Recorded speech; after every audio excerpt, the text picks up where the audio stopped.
Thank you so much for joining me today. We're going to discuss how to build trust in the remote workplace.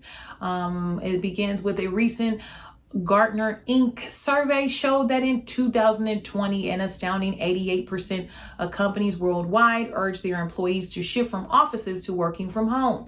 And with such a major move, we will need to relearn how to communicate and build trusting relationships. Now that we are no longer sharing physical space, accountability and productivity are expected to suffer. If CEOs want their businesses to thrive and we as employees want to keep working to the best of our abilities, we'll have to make a joint effort of building trust in these new digital offices. At Clockify, we've set out to explore this transformed landscape and find the right tips that will help you create a trusting, connected remote workplace. The importance of trust. Without going into too much detail, trust is naturally a vital piece of the puzzle for any company owner who wants to succeed. Some would argue that it's even more important for remote workers because it is more difficult to attain. Just by building strong, trusting bonds between the employees, managers, and the CEOs, you gain more content employees, greater productivity, reliability and accountability for one's workload, less turnover, better quality of work, and office dynamics that push the company forward. And while it is more difficult to build trust when you are in different parts of the world or time zones, that doesn't mean it's unattainable. It just requires a little more effort. Okay. So the reliability, it's the reality of trust in remote workforce. For the purpose of research, we've reached out to as many remote workers and managers and CEOs as possible to pick their brains on the topic of building trust, right? And so based on the information that these people offered, it says these are just some, but among all of them, we've seen a few common threads pop up. 1, accountability and reliability. 2, communication. 3, mentorship, not micromanagement. So as a remote worker, we need to be able to rely on one another precisely because it's more difficult. As we are about to see, it takes a lot of determination and effort, but the results are immeasurable, right? So I believe what they're trying to say, and I don't know how we got lost, maybe because I'm not reading the quotes, but I prefer not to, just because that's a lot. They have quite a bit to say, and it doesn't, as I'm reading through it, it's kind of the same thread. So as they mentioned, among all of them, the common threads as far as what they're mentioning for the reality of trust in the remote workforce is to build up that trust, we are concerned about accountability and reliability, communication, and mentorship, not micromanagement. Okay. So as we talk about building up trust, we want to keep those 3 key things in mind. So difficulties in building trust. Of course, the path to trustworthiness doesn't come without its own set of hurdles. These 3 appear to be the most common ones with telecommuters. So number 1, the company is unsure of what method to use to build trust. 2, differences in employee personalities. And 3, work pressures that come from remote work. So the company is unsure of when a company is unsure of what method to use to build trust. It says not everyone will respond all the same way to the methods you use. Some people find informal socializing with their coworkers as a way to build trust. For others, it's showing up on time and respecting deadlines. Remote workspaces are especially difficult when it comes to finding the right trust building method. What you can do is inform yourself as much as possible, read articles, advice from other business owners, but most importantly, ask employees about their opinions. Precisely because we are all different, it's best that they share what they believe is it's best they share what they believe is a trustworthy train in a person. Then find a method that will include them showing those traits. Wowza. Okay, so they have some examples, and maybe from the examples we'll get a little bit more clarity on what is being stated to us here. But it says getting a good time tracker to note comings and goings and practicing transparency, informal video calls as digital casual Fridays, and online team building, and then discussing bigger project directions and decisions with employees. So I think what the author is they're mentioning the difficulties in trust building are: one, the company is unsure of what method to use to build trust. So they're offering a suggestion of getting a good time tracker to note comings and goings and practicing transparency. So the way that we can do that as an employee is that we want to make sure that we are we're clocking in and out the way we should be, right? But also prior to clocking in and out, we want to share with our team our whereabouts, not in a micromanagement way, but more so just kind of, hey, I'm here, I'm there, I'm gonna step away to go to the restroom, I'm gonna go to lunch now, that kind of thing, just so that everyone is aware. So it just kind of keeps it on track, so that way people aren't looking for you and or assuming that you're not there, and that does build trust. The second difficulty they mentioned was differences in employee personalities, and so the answer that they're offering to that is in informal video calls as digital casual Fridays and online team building, right? Because if you're working on team building, then that will help people identify the commonalities that they have instead of focusing on the differences. And then for the third difficulty that they mentioned was work pressures that come from remote work. And so they mentioned a solution to that is discussing bigger project directions and decisions with employees, etc., rather than just passing down changes, actually discussing the blueprint of how we got to that space and how it connects to how it improves from what we were previously doing. Okay. And so then it says differences in employee personalities, just like in the physical office, not everyone will get along. Some people will form good friendships and some will see their coworker as simply that. And it's all perfectly fine to have people truly trust you. It's best to respect their wishes and personal boundaries. As an employee doesn't want you to do yoga over Zoom, don't make them. Right. Another says the virtual office is too serious. Discuss organizing some kind of online team building. Get to know your employees before trying out any kind of trust building strategy. You'll be able to gauge better what specific trust building strategies will work. Additionally, have HR always be at their disposal, even though they don't have to share the same physical space, and it's easier to ignore each other. Conflicting coworkers can put a damper on the overall atmosphere, not to mention slow down the workflow. Definitely, if you are become aware of differences in employee personalities, I believe we might be speaking more to leaders in this article. These are like strategies on how to approach these types of differences. As an employee, I think it's important to keep an open mind, stay positive. If you do encounter a challenge with a peer, you want to definitely bring that up to your manager so that they're aware and kind of can keep an oversight on what's going on, just in case it goes awry, and you never want to be without cover. And then I think I've mentioned in previous videos about making sure that you document the interactions that you're having. If you're concerned about a peer, you want to document that information. I joked one time where I was saying that when I was working on a team, I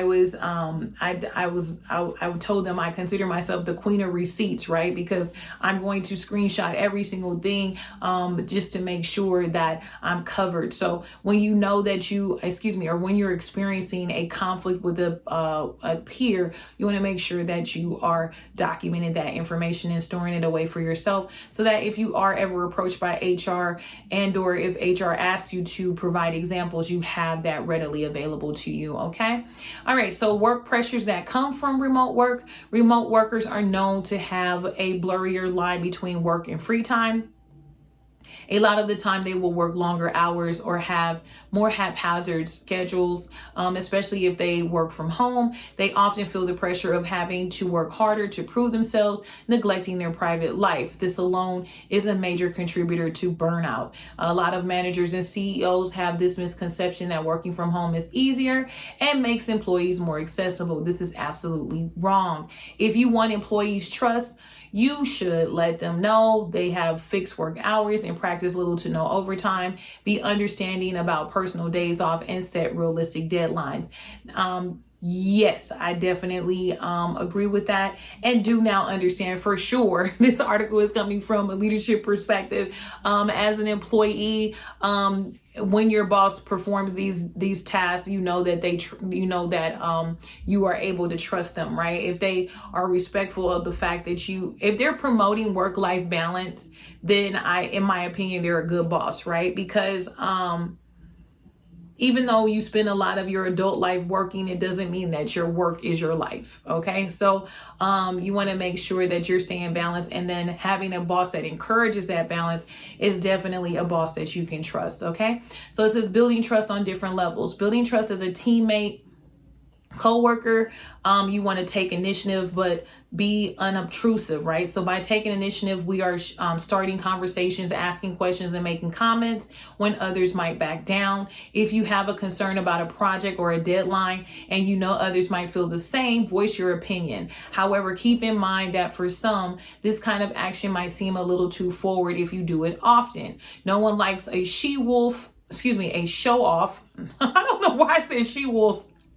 That's funny. Maybe someone thinks I'm a she-wolf, but anyways, because I am totally a champion for my people. But anyways, no one likes to show off, and you don't want to be seen as a contrarian, right? Or someone who wants to be the boss when the boss isn't around, right? So you want to take initiative, but be unobtrusive. So you want to pick and choose your battles, right? And then if all else fails, even though you definitely want to be supportive of your peers as well as anyone that's working under you, but be mindful of how often you are being a contrarian, right? How often are you taking that stance?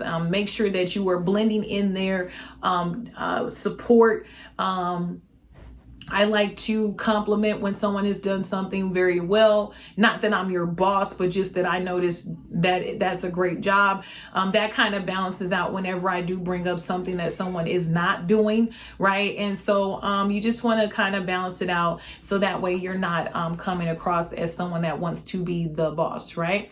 So it says, listen more and be observant. Do your best to learn how to be more observant and aware of your work surroundings. While you're not sharing the same physical space with your co-workers or teammates, you're sharing the digital one, and support is important when we work remote from home. Okay, so take note of when people are most active in different chats, when they send emails, and for those who really want to get to the nitty gritty, which co-workers chat the most amongst each other, because cliques will form naturally. Okay, and it's good information to have when you want to approach some of them informally. It will help break the ice. Okay, so yes, you definitely want to listen more. You want to be observant.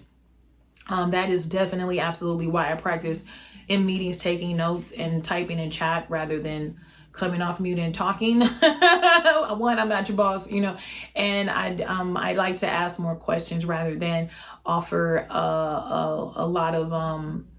a lot of direction, especially when I'm in meetings. I prefer to DM someone and offer my suggestion and have them take it as their own idea. I think there's more power in that, and then to constantly be the idea. Same as contrarian. You don't want to be too much of anything, right? Because we're all working from home, and perception, I feel like perception has always been important, but working from home is extra super important because you cannot see the reaction that persons may be having to what you're saying, like per se. Like when you are in person, you can read the body language, you can read the room, but when you're working from home, everyone is behind that digital screen, and people can mask what they're actually feeling and thinking. So just be leery of being too much of anything, right? And it says the next point is try to be a little casual. Speaking of informal, do your best to to be a little casual with your coworkers. We do acknowledge that introversion can be a big hindrance in a workplace, and that people skills shouldn't necessarily be a requirement for job position. However, some degree of politeness and informality can help you build trust sooner. After all, you should be more than just a name and an avatar or on someone's screen. Make yourself stand out from the rest of the office, whether through your hobbies, taste in music or film, or personal life, because sharing your personality gives more weight to a work relationship and helps others to connect better to you. 100% agree with that. Also, humor is a great way, a great skill to add in there. So I definitely agree with that tip for building trust. Okay.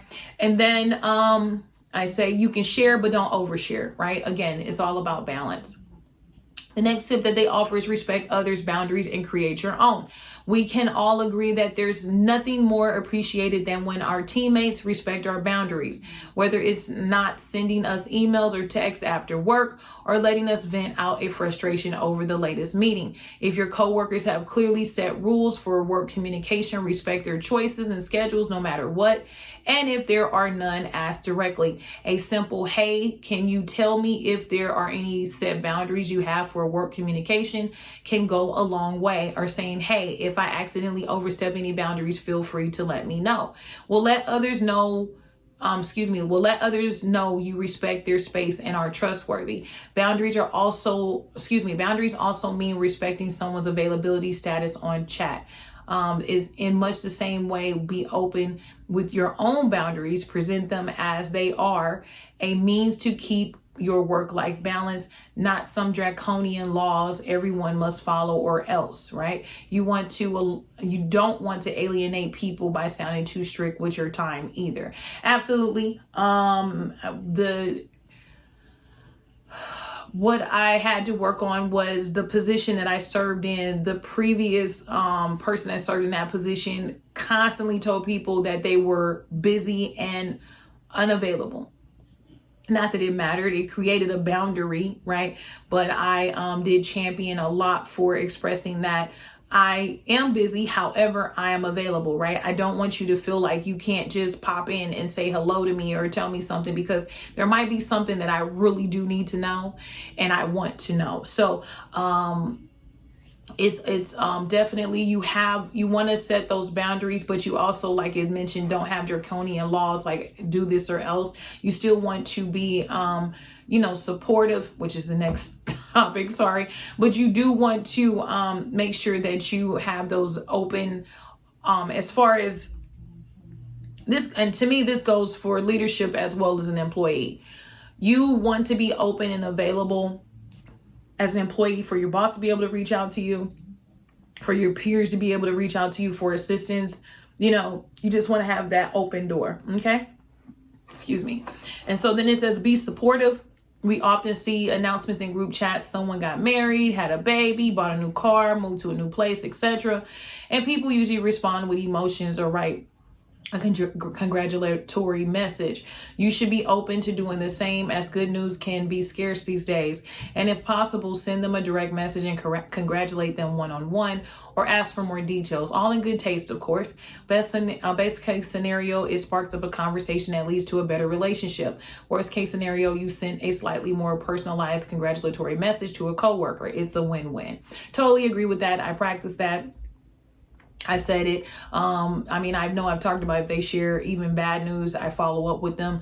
But even with good news, I'm definitely constantly using those memes, like just jumping for joy to let them know that I too am happy for their success. Good news is good to share in the chat, and it encourages other people, because we can't see people, so we don't know what they're going through. So I love when people share their good experiences, and I definitely promote that it should be done.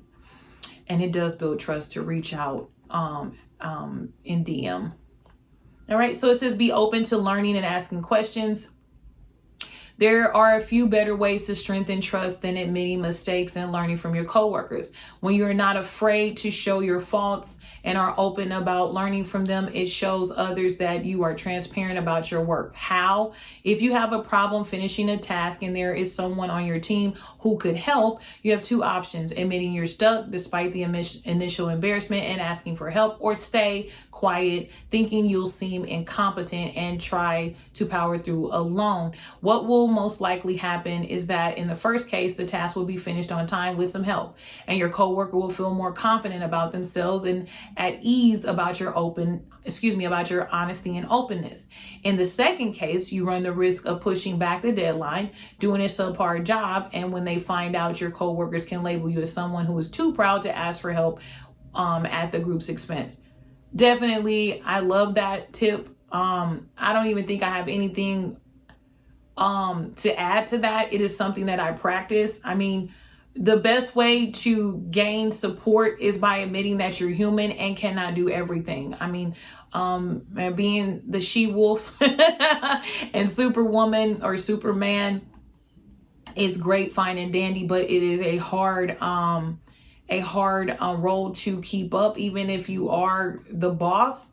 And so reaching out for assistance always it gathers trust from your peers, from those beneath you, from so you or those above you. So you communicating that you need assistance is always a great thing when you are working from home. And then I feel like this is great. This part of the article is getting better, right? We started out a little rough in the beginning, don't know what was happening there, but now it's going kind of in a flow because the next thing is communicate, right? So one of our correspondents had a great example.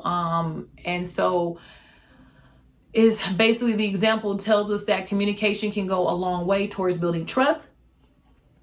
If you have any doubts or issues with your coworkers, it's best to address them head on than live with speculations and assumptions. I always champion for over communication, especially working from home. That builds trust. Transparency builds trust. Being a great team player builds trust. Reaching out directly in chat builds trust. Those kind of things, you have to overwork to accomplish those things, since we do not have that in-person contact, right? We have less touch points being online, working from home, than we do in person. And so therefore you want to make sure that you are communicating and exercising that in so many different ways, right? And being creative about how you do that. Okay. So building trust that was how you build trust as an employee. Oh, I love this. Now, building trust as a team lead. So for a team lead manager. So for my employees, you can make comment. This is getting good. So I want you guys to comment, and let me know during this part if what I'm mentioning would be a point of where you would trust your boss if they engaged in this. Okay. And so this is good feedback. We're being a team together now. We're giving feedback. So for my managers, for the information I just gave relating to how to build trust as an employee, let us know if those points made sense, right? That we talked about in order for you as a manager to trust your employees. And now employees, on this portion, I would like for you to pay attention and comment on whether these actions would definitely cause you to trust your manager. Okay. So it says a fair share of the above advice can be applied to team leads and managers too. Yes, we noticed that because I've connected some of that, but that's because I didn't know this was going here. Okay. So it says the core of building trust rests on verbal communication and body language. And when those channels are obstructed, as with remote work, you need to invest more time and energy to achieve the same effect through digital channels. So it says support joint problem solving. Get people to work on a solution together as soon as problems arise. Usually the first thing they are inclined to do is find out who is responsible for it, even though oftentimes knowing that information doesn't help fix the problem. It will only cause distrust amongst the group members. So what can you do? Organize a brainstorming session through a video call or via chat. Lead the meeting to make sure everyone stays focused on finding a solution rather than the person who made the mistake. This helps root out the oh so common finger pointing. Instead, you get them used to trusting the process and that they can overcome a problem by working together. Definitely. So how I exercise this is there was a point in my career where we had a colleague that was working on tasks that would necessarily bring up the challenges that that maybe an agent of mine may have caused, right? And so what I would do is, instead of directly going to bring it up to my agent, I would first bring it up to the team as a topic, right? So that would either look like bringing it up in chat, depending. Now, this is when it's first brought up, so keep that in mind as for my managers. And so when it was first brought up, what I would do is I would bring it up in the chat. Team, let's pay attention to XYZ. Not going directly to that person.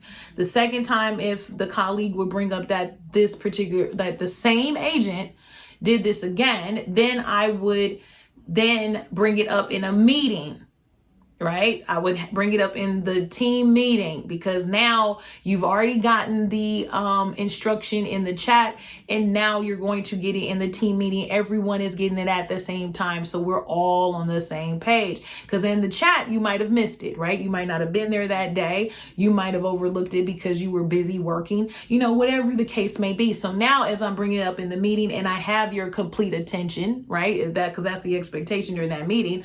So now that I have your complete attention, I know for a fact that you know, right? Then after knowing for a fact that you know, if it came up again, then I would directly address you. And the reason is because I talk about this. I have quite a few videos on confidence and working from home.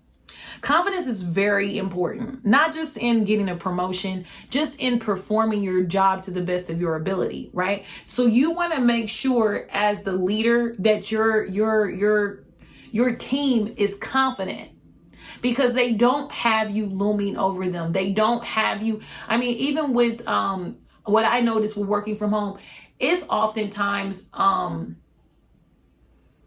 impossible to catch every single thing that your agent is doing, right? So you want to make sure that you create those spaces for where they should be capturing that information before you go and dive in and just directly, unless it's something completely, again, I believe you have to make sure that the agent or your team knows the information first, and make sure that it has been explicitly communicated to them in multiple ways. Like I've said in other videos. One of the greatest lessons I learned from my ex-husband was you have to say something to someone 3 times before they hear you, right? So I practiced that one sentence that he told me helped me to understand you're going to have to repeat yourself before people hear you. Don't get upset about repeating yourself. Don't think, oh my God. And it was a great tool, especially with working from home, because I have to constantly repeat myself, right? As a leader, right? And it's not because people are trying to ignore you. It's because people are working from their home. They have children, they have dogs, they have all these different distractions that are going on around them. So you want to make sure that you're being clear and communicating across different channels, multiple ways, and you're ready to do that, right? In order to make sure that your agents and your team are prepared to perform in the best possible way, right? So I definitely love that comment as far as support joint problem solving, right? So the main thing that they were saying is that you want to make sure that what did it say? Hold on, let me go back. My bad. I got kind of sidetracked on my own statement. Here we go with the next book, huh? It says, get people to work on a solution together as soon as a problem arises, right? So organize a brainstorming session instead of the also common finger pointing, right? Make it a team issue that needs to be addressed before making it a individual person continues to do this. Stop doing that. Don't tag. Don't make it a team. Hey, team. Hey, team. Hey, team. Before you go, you stop. So make sure you do that. All right. So the next thing, it says be timely with everything. As a team lead or manager, your best bet in making team members trust you is in being on time, whether it's meeting, emails, feedback, and so on. If they can count on your punctuality, it opens the door for them trusting you in other avenues as well. Your overall judgment, decision making, etc. There are different time management techniques you can learn and forward to your team. Okay. I definitely agree with that. Unfortunately, I've only been late to one meeting. I didn't like it, but I was caught up in a meeting that held over, right? But you definitely want to be on time with meetings. You want to be able to, and I mean, it depends on your workload. And this is the issue for managers this is why even as an employee, this is why you don't want to take on too many things, right? Because your job is to be the best you before you talk about how to be the best other person, right? Or to be the best to be promoted. You have to first master the job that you have, right? So the thing is that there's an expectation that I held for myself that as a manager, it's my responsibility to make sure that my team is prepared, right, for any and all things. And so that meant that I had to make sure I carved out enough time in my day, because still I'm counting on not doing overtime, right? Because clearly the job is set up where this is expected to be able to be articulated within that 40 hours, right? So, and that's also thinking about the company's bottom line when you articulate that this will be done in that 40 hours. Now, you have allowances, you find out from your boss's boss what is allowed as far as overtime, but for the most part within that time, you know that these are the expectations for you to be the best you, right? So as a lead of a team, I articulated that for one of the teams I led, it was production, right? And so what I would do is I found ways to motivate my people. I found out what the goal is. I found out the client's expectation. And then I literally watched what my team was doing, right? And then for those that I wanted to bring up, I had 2 meetings where I talked about this before I finally started doing it. Why? Because again, you have to repeat yourself 3 times. So first I mentioned in the chat, hey guys, guess who's here? This new girl. You're not used to my style. I'm gonna let you know I'm different, okay? So then, hey guys, now in the meeting. Now I put in the chat, you've already read it, right? Now I'm in my first meeting. I say, I'm gonna start doing XYZ, guys. And I'm looking at this XYZ, guys. This is what our expectation is. This is what we're supposed to be doing. This is where we are right now. Talking, letting them know, right? The second meeting said the exact same. I said the same thing, but in a different manner so you can hear me. So now you've read it. You've heard it once and now you're hearing it twice. Before I started engaging in those that needed to increase their productivity, I had a different conversation with them, right? Because I'm like, hey, you're doing this. Now I know, how do I motivate you, right? Those who are doing a great job, now I'm congratulating you, right? For those who are not doing as well, who I've talked to first, to show them this is the bar and standard where I want you to be. They are doing outstanding. Follow their lead. Right? So it's important as you, this is building trust, right? Communication is the best way to build trust, right? But then also being timely, right? Timing is everything, right? You want to be there. You want to offer feedback. You don't want to offer criticism all the time, right? You want to offer feedback in a positive way. Hey, what's going on here? How can we get better? How can I support you? What can I do? Right? Versus you're doing this, you're doing that. You're doing this. No. No one wants to hear that. You don't want to hear that. So do unto others as you would have them do unto you. Knowing that not everyone is motivated by the same thing, but take your time to get to know what they are motivated by. Right? And that takes time. It's a skill, right? But this should be the expectation. And this, I promise you, always ensures how I have gained trust from my employees. Okay. And then again, I want the employees in the room to offer feedback, to encourage your managers to behave in this way. Okay. Again, this article is getting juicier by the minute. So the next thing they say is give feedback and make it constructive. Okay. So it says employees need feedback.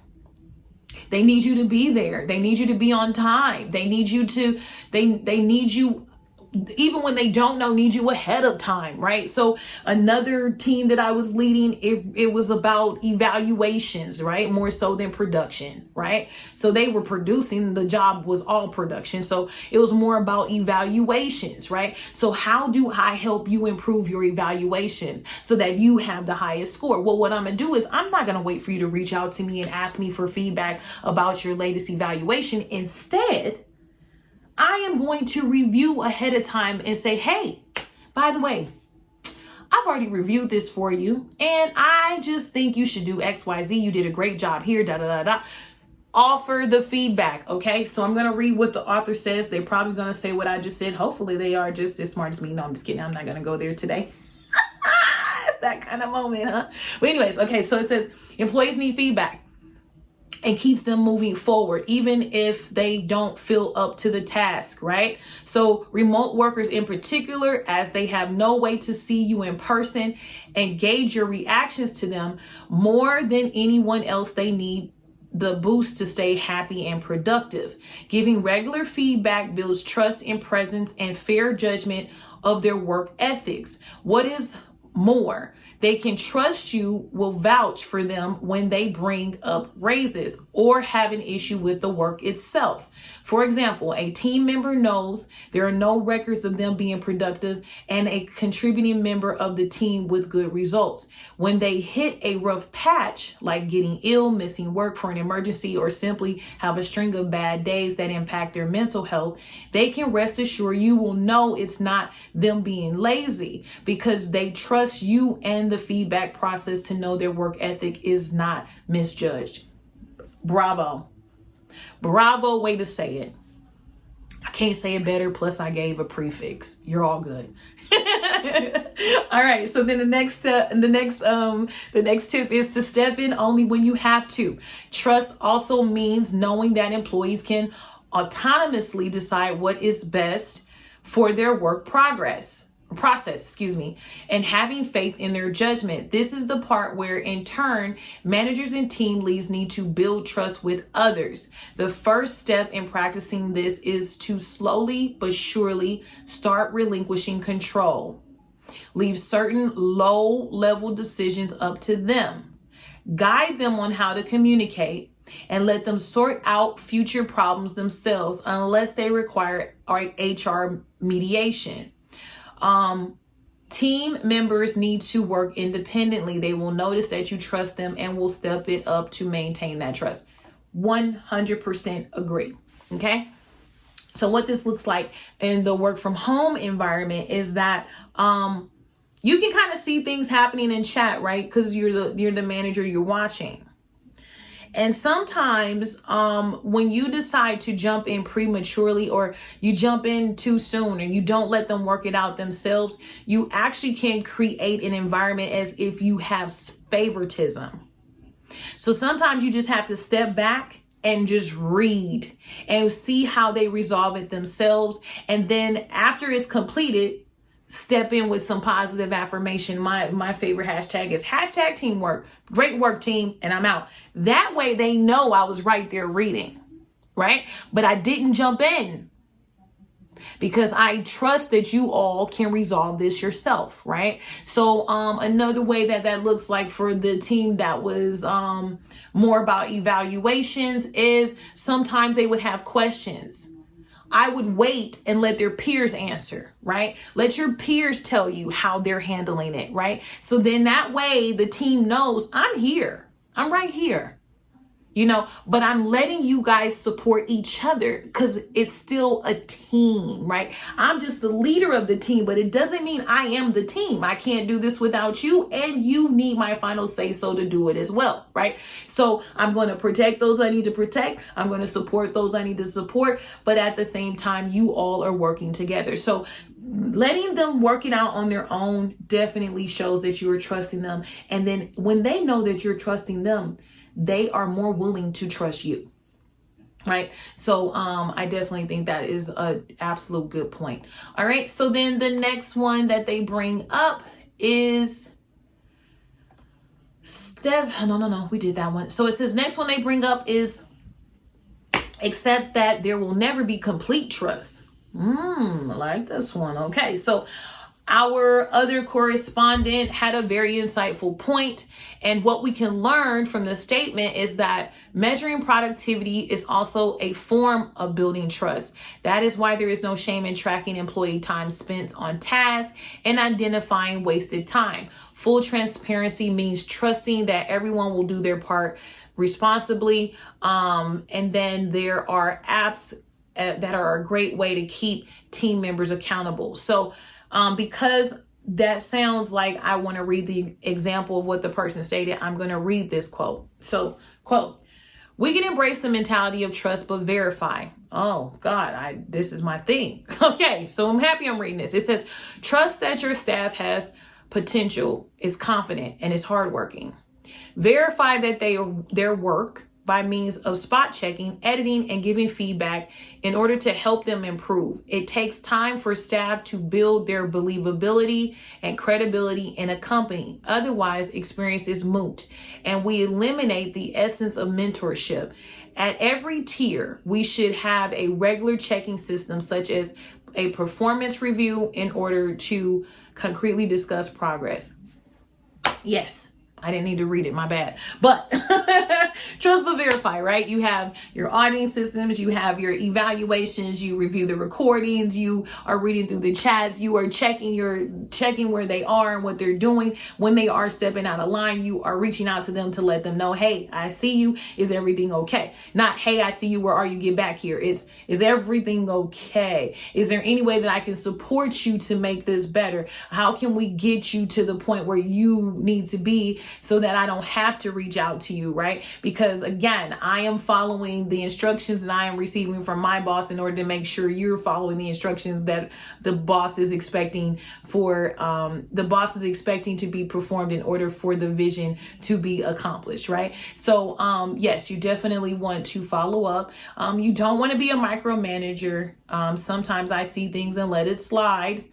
As long as it's not a persistent problem, right? Because people are human and do have issues and things that they're dealing with. I found that by doing that, most oftentimes the team member will reach out to me and tell me, "Hey, Kendra, XYZ is going on, and I don't know if you noticed, I'm sure you saw already, that I did XYZ and this is the reason why," right? And that's how you know you've gained their trust, right? Because they're telling on themselves, okay? So at that point, you definitely have their trust in your hand, and you don't want to violate that by saying things in response that are not sensitive and appreciative to them offering their trust, right? Trust is earned. Respect is given, but trust is earned. Okay. So you want to respect that to keep the person's trust. Okay. All right. So it says encourage open communication. Finally, let trust build itself organically, and endorsing people to voice their opinions if they have any doubts in either the tools they use, the work process, feedback, or something completely different. Let them speak their mind. How does this help build trust? For example, you have an anonymous survey every month checking employee satisfaction. You can also ask for signed surveys while ensuring that all of the information coming your way stays confidential. Of course, you should ask their opinions and feedback, are within reason and constructive, not just straight bashing on the company. Additionally, one of our email correspondents shared an interesting method employed by his company. So we're going to read this. Virtual working sessions and virtual game nights help build trust and connectivity with remote employees. Our team has 2 virtual working sessions per week where team members can hop on a Zoom call and experience the environment of being in the office and being able to roll back in their chair to propose a thought to the group. No agenda is set and the space is given for creative ideas to flow back and forth. Yes, I do. Open communication is definitely encouraged. because especially when you start hearing them share, right? So when you hear them share, even if they're sharing in chat, right, they're expressing their frustration, know that they are not the only ones experiencing that frustration. So we want to not always shut it down. We shut it down, of course, when it gets a little too dark, right? Because we don't want to create a complaint box, right? But you do want to make a space where they're able to express themselves, and then you can watch their teammates support each other. And, they'll come in and say, me too, but I've been doing this, or it's okay, you're not the only one. So you do want to have that open communication area set up. I've talked over countless videos about surveys. I definitely fill out surveys completely and honestly, with no fear of with no fear of what it is that the response is going to be given, because sometimes that is the only way that you are able to express yourself, and know that as long as you're doing your job, you are protected as far as expressing yourself, and knowing that as long as you, as a leader, as long as you're giving your employees the benefit of the doubt, and reading those things with those eyes, you will find that there is a solution, right? And then when employees, give your boss the benefit of the doubt, knowing that they want to support you, they want to be there for you, like they want to create a good environment for you to work, because hiring and firing costs money, okay? And firing is expensive. Quitting is expensive. It costs companies when people quit. So you definitely want to give them the benefit of the doubt. They don't want you to go. I mean, unless they flat out tell you that. And again, that's a bad boss, and we have a video on that. So be sure to check that out. But just know to give each other the benefit of the doubt.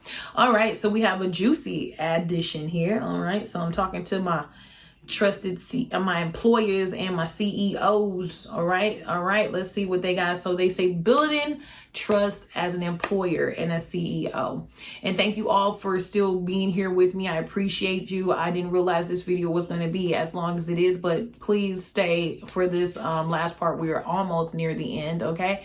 And so it says building trust as an employer and CEO. For my team leads, this is another way for you to chime in, my team leads and managers, for you to chime in on whether or not this information is good content for when you are whether or not you are trusting your CEO and your employer, your boss's boss, right? For my employees that are being managed, do you trust your boss's boss? And to my managers, do you trust your boss, right? And so are they engaging in any of these actions for you to be able to trust them, right? So it says, have a stricter hiring process. Consult your HR representative on what sort of method you can use to check a candidate's trustworthiness. The interview can contain fictional situations or use one's company has already been through and ask what would they do.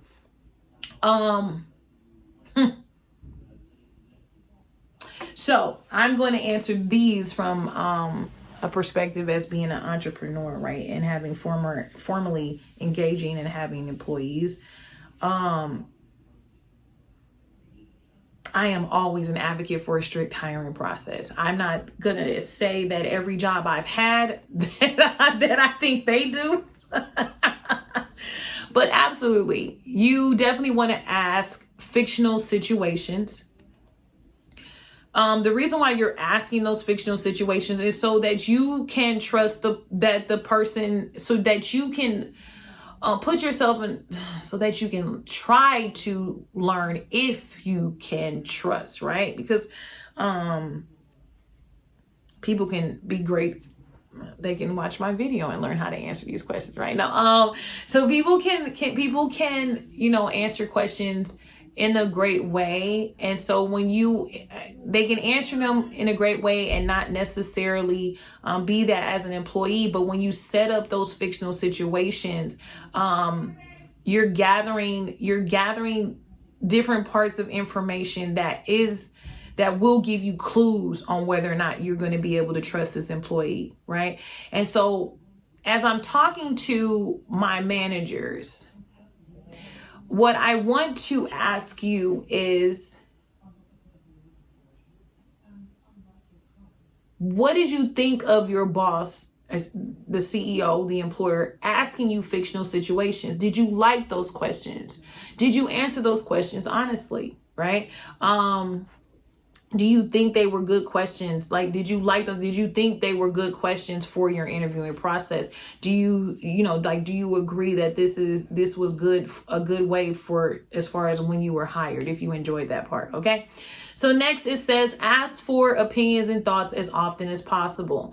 Like we've mentioned already, for managers and team leads, it is vital that you ask both them and other employees for feedback. When a CEO keeps pushing their own tempo, it makes others feel like their happiness doesn't matter. People need to be heard and their feedback implemented if you want them to trust not just you, but the company as a whole. Without that kind of trust, turnover and general dissatisfaction are more likely. Not to mention that it's easier for remote employees to engage in more private conversations where they can express their distrust and support each other in possibly leaving the company.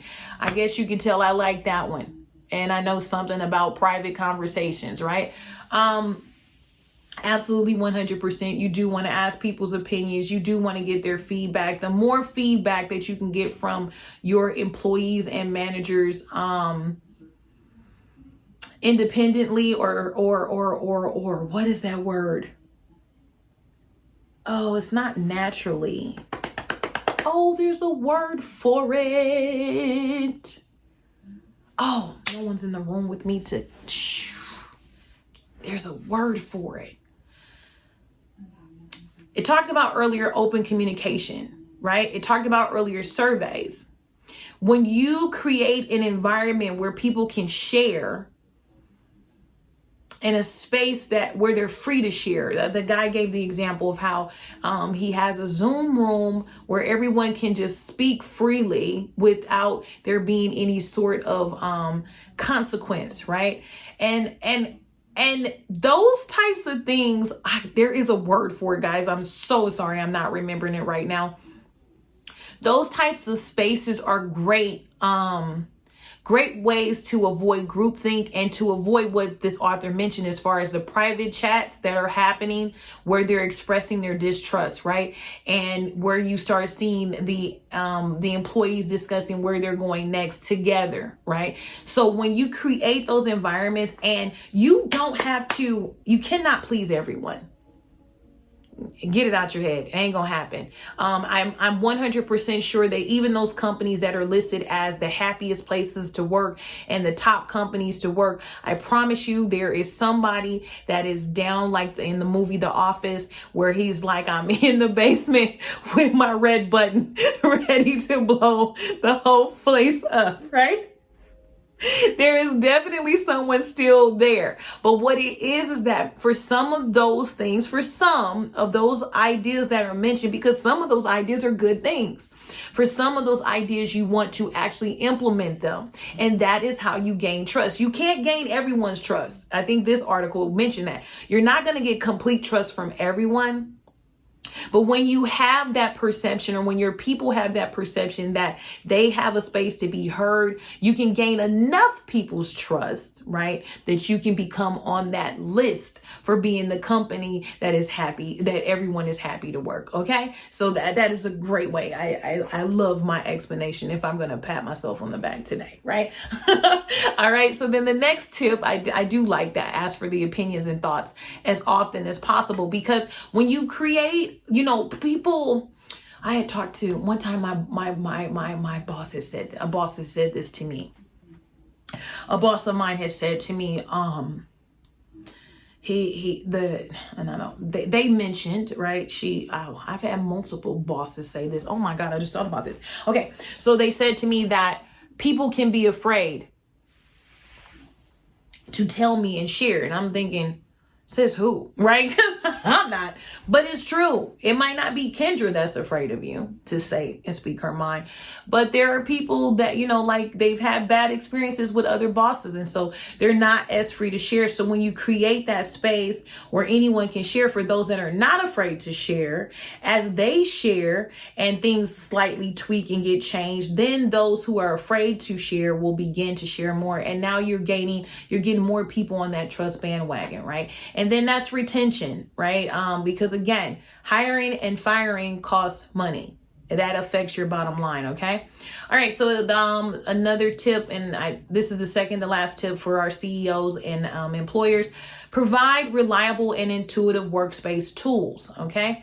And so it says good management is one of the key methods to create a trustworthy atmosphere to prove good leadership. Equip them with top-notch tools, which will make their work easier. Just some of them include a feature pack employee hours tracker to help them stay accountable and productive.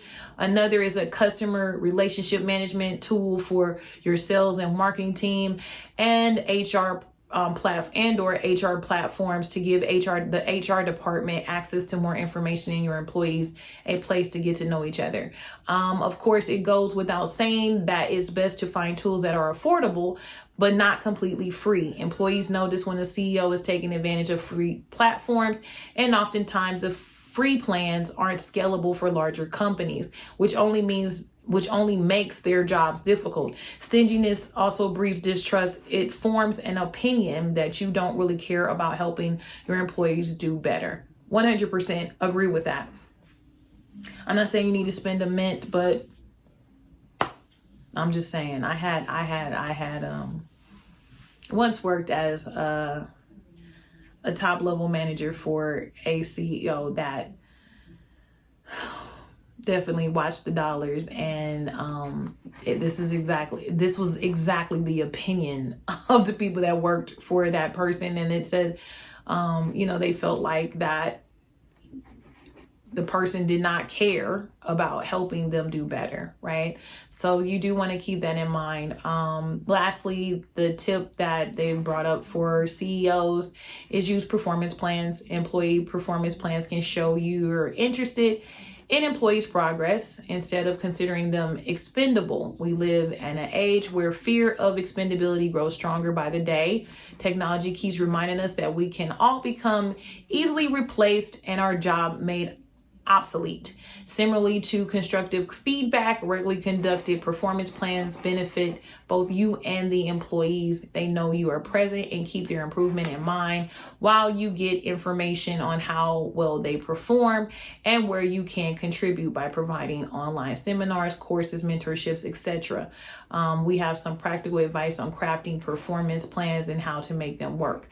And that is everything about performance improvement plans, and develop a team performance plan in 4 steps. Okay. So I definitely agree with that. Performance plans are that feedback. Even your managers need feedback.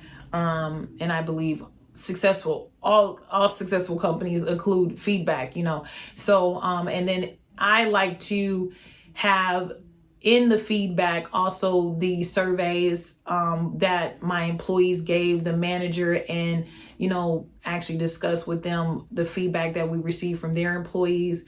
And so I do agree with those suggestions. So in conclusion, trusting one another is no easy feat in personal life, let alone at work, when your livelihood and career reputation are on the line. However, practicing open communication, showing vulnerability, care, and the willingness to admit mistakes and publicly learn from them already goes a long way. As we've seen, trust is more than delivering tasks on time, especially remotely.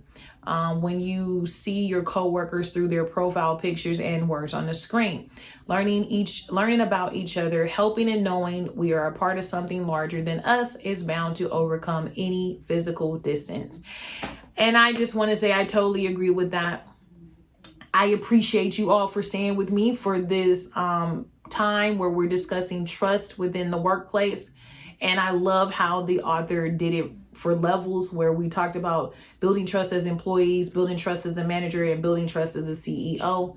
And I hope that you all have a wonderful day today. Thank you so much for staying and listening.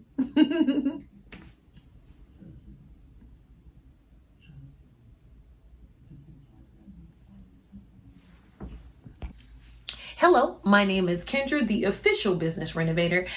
Thank you for joining my channel today, and I hope that you enjoy the content today. Feel free to like, comment, and share the video, as well as subscribe so that you can get notifications for when I release new content. Also, click the link in the bio for more products from me, as I recently released the book, The Great Promotion, and I discuss how I got promoted 4 times in 6 months and received a bonus while working from home.